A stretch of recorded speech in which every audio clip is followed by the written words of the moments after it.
Welcome to our channel. Today we how to verify Microsoft project cost tracking with Timesheets, detailed guide step by step clearly. To verify Microsoft project cost tracking with Timesheets, begin by opening your Microsoft project file. Ensure that all tasks and resources are properly assigned. Navigate to the View tab on the ribbon.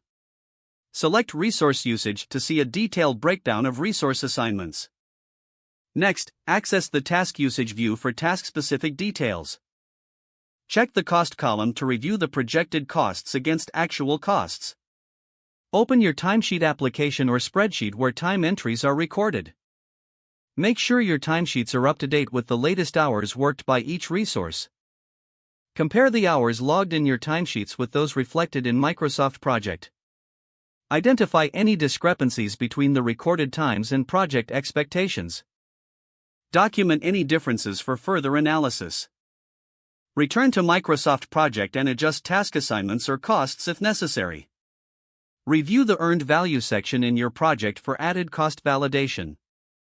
Ensure that both planned value and actual cost are aligned with your timesheet data. For more accuracy, run a cost report from Microsoft Project. Navigate to the Reports tab and select Cost Reports. Choose the report that best fits your needs, such as Cost Overview.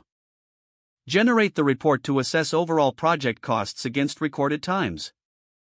Finally, analyze the data to confirm that all costs correlate with the information from your timesheets.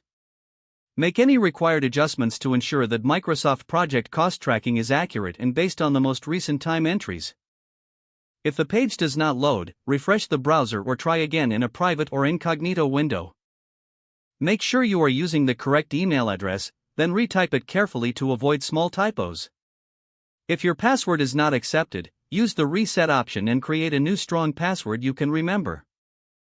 Check your spam folder for verification or security emails, then complete any requested confirmation steps.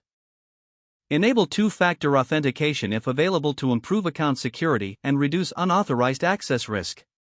After signing in, review your profile details so your contact information and settings are accurate and current. If you see an error message, note it down and try again after restarting your device and internet connection. Log out when you finish, especially on shared devices, to keep your account and payment information secure. Don't forget to like this video and subscribe to our channel for more step-by-step tech guides.